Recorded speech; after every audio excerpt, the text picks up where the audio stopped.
ओम नमः शिवाय। हर हर महादेव। भक्तजनों, आप सभी को सोमवार की हार्दिक शुभकामनाएं। आज हम श्रवण करेंगे सोमवार व्रत कथा।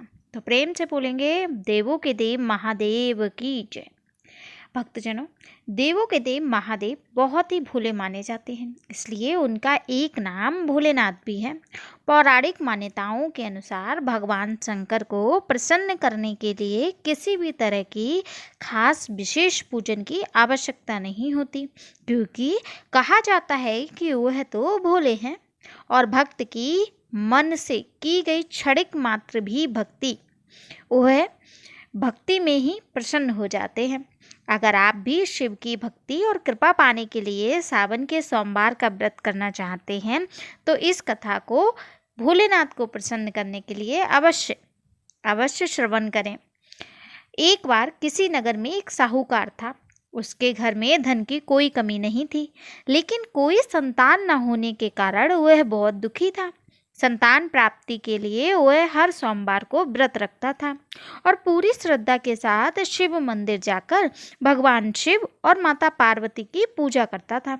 उसकी भक्ति देखकर एक दिन माँ पार्वती प्रसन्न होकर भगवान शिव से साहूकार की मनोकामना पूर्ण करने का निवेदन किया। पार्वती जी के आग्रह पर भगवान शिव ने कहा, हे पार्वती, इस संसार में हर प्राणी को उसके कर्मों का फल मिलता है और जिसके भाग में जो हो उसे भोगना ही पड़ता है। लेकिन पार्वती जी ने साहूकार की भक्ति देखकर उसकी मनोकामना पूर्ण करने की इच्छा व्यक्त की। माता पार्वती के आग्रह पर शिवजी ने साहूकार के पुत्र को पुत्र प्राप्ति का वरदान दे दिया। साहूकार लेकिन उन्होंने बताया कि यह बालक 12 वर्ष तक ही जीवित रहेगा। उधर माता पार्वती और भगवान शिव की बातचीत को साहूकार सुन रहा था, इसलिए उसे ना तो इस बात की खुशी हुई और ना ही दुख। वह पहले की बात शिव जी की पूजा करता रहा। कुछ समय बाद साहूकार की पत्नी ने एक पुत्र को जन्म दिया। जब वह बालक 11 वर्ष का हुआ तो उसे पढ़ने के लिए काशी भेज दिया गया। साहूकार ने पुत्र के मामा को बुलाकर उसे बहुत सारा धन देकर कहा, तुम इस बालक को काशी विद्या के लिए ले जाओ। तुम रास्ते में यज्ञ कराते जाना और ब्राह्मणों को भोजन दक्षिणा देते हुए जाना। दोनों मामा भांजे इसी तरह यज्ञ कराते और ब्राह्मणों को दान दक्षिणा देते काशी नगर को निकल पड़े। इस दौरान रात में एक नगर पड़ा जहाँ के राजा की कन्या का विवाह था, लेकिन जिस राजकुमार से उसका विवाह होने वाला था वह एक आंख से काना था। राजकुमार के पिता ने अपने पुत्र के काना होने की बात को छुपाने के लिए सोचा, क्यों ना उसके साहूकार के पुत्र को दूल्हा बनाकर राजकुमारी से विवाह करा दूं। विवाह के बाद इसको धन देकर विदा कर दूंगा और राजकुमारी को अपने नगर ले जाऊंगा। लड़के को दूल्हे के वस्त्र पहनाकर राजकुमारी से विवाह करा दिया। साहूकार का पुत्र ईमानदार था, उसे यह बात सही नहीं लगी, इसलिए उसने अवसर पाकर राजकुमारी के दुपट्टे पर लिखा कि तुम्हारा विवाह तो मेरे साथ हुआ था, लेकिन जिस राजकुमार के संग तुम्हें भेजा जाएगा वह एक आंख से काना है। मैं तो काशी पढ़ने जा रहा हूँ। जब राजकुमारी ने चुन्नी पर लिखी बातें पढ़ी तो उसने अपने माता पिता से सारी बात कही। राजा ने अपनी पुत्री को विदा नहीं किया, फिर बारात वापस चली गई। दूसरी ओर साहूकार का लड़का और उसका मामा काशी पहुँचे और वहां जाकर उन्होंने यज्ञ किया। जिस दिन लड़का 12 साल का हुआ उस दिन भी यज्ञ का आयोजन था। लड़के ने अपने मामा से कहा कि मेरी तबीयत कुछ ठीक नहीं है। मामा ने कहा कि तुम अंदर जाकर आराम कर लो। शिवजी के वरदान अनुसार कुछ ही देर में उस बालक के प्राण निकल गए। मृत भांजे को देख उसके मामा ने विलाप करना शुरू किया। संयोगवश उसी समय शिवजी और माता पार्वती उधर से जा रहे थे। माता पार्वती भोलेनाथ से कहने लगी, स्वामी, मुझे इसके रोने के स्वर सहन नहीं हो रहे, आप इस व्यक्ति के कष्ट अवश्य दूर करें। जब शिवजी मृत बालक के समीप गए तो वह बोले, यह तो उसी साहूकार का पुत्र है जिसे मैंने 12 वर्ष की आयु का वरदान दिया था। अब इसकी आयु पूरी हो चुकी है, लेकिन मातृभाव से विभोर माता पार्वती ने कहा कि हे महादेव, आप इस बालक को और आयु देने की कृपा करें, अन्यथा इसके वियोग में इसके माता पिता भी तड़प तड़प कर मर जाएंगे। माता पार्वती के पुनः आग्रह पर भगवान शिव ने उस लड़के को जीवित होने का वरदान दिया। शिव जी की कृपा से वह लड़का जीवित हो गया। शिक्षा पूरी करके लड़का और मामा दोनों उसी नगर में जा पहुंचे जहां पर उस नगर में राजकुमारी के साथ विवाह हुआ था। उस नगर में भी उन्होंने यज्ञ का आयोजन किया। उस लड़के के ससुर ने उसे पहचान लिया और महल में ले जाकर उसकी खातिरदारी की और अपनी पुत्री की विदा की। इधर साहूकार और उसकी पत्नी भूखे रहकर बेटे की प्रतीक्षा कर रहे थे।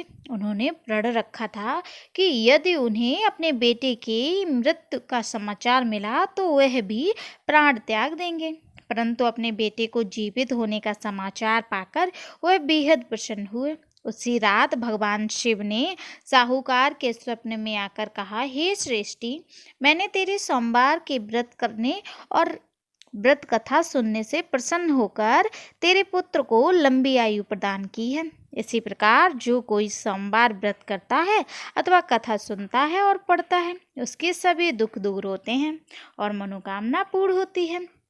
प्रेम से बोलेंगे भगवान भोलेनाथ की जय, माता पार्वती की जय। जिस प्रकार साहूकार की मनोकामना पूर्ण की है, उसी प्रकार आप अगर सच्चे मन और श्रद्धा से व्रत रखते हैं तो आपकी भी मनोकामना पूर्ण होती है। इसी के साथ आप शाम की आरती करें। प्रेम से बोलेंगे हर हर महादेव। ओम जय शिव ओमकारा, बोले जय शिव ओमकारा। ब्रह्मा विष्णु सदा शिव अर्धांगी धारा। ओम जय शिव ओमकारा। एकानन चतुरानन पंचानन राजे, बोले पंचानन राजे। हंसासन गरुड़ासन वृषवाहन साजे। ओम हर हर हर महादेव। दो भुज चार चतुर्भुज, 10 भुज अति सोहे, बोले 10 भुज अति सोहे। तीनों रूप ने रखता त्रिभुवन जन मोहे। ओम हर हर हर महादेव। अक्षमाला बनमाला मुंडमाला धारी, बोले मुंडमाला धारी। त्रिपुरारी कंसारी करमाला धारी। ओम हर हर हर महादेव। श्वेतांबर पीतांबर बागांबर अंगे, बोले बागांबर अंगे। सनकादिक गरुड़ादिक भूतादिक संगे। ओम हर हर हर महादेव। कर के मध्य कमंडल चक्र त्रिशूल धरता, बोले चक्र त्रिशूल धरता। जग करता जग भरता जग पालन करता। ओम हर हर हर महादेव। ब्रह्मा विष्णु सदा शिव जानत अविवेका, बोले जानत अविवेका। प्रणवाक्षर के मध्य ये तीनों एका। ओम हर हर हर महादेव। काशी में विश्वनाथ विराजे, नंदी ब्रह्मचारी, बोले नंदी ब्रह्मचारी। नित्य उठ भोग लगावत रुच रुच भोग लगावत। महिमा अति भारी। ओम हर हर हर महादेव। त्रिगुण शिवाजी की आरती जो कोई नर गावे, बोले प्रेम सहित गावे, कहते शिवानंद स्वामी मन वांछित फल पावे। ओम हर हर हर महादेव। कर्पूर गौरम करुणावतारम संसार सारम भुजगेन्द्रहारम सदा वसंतं हृदयारविन्दे भवं भवानी सहितं नमामि। हर हर महादेव।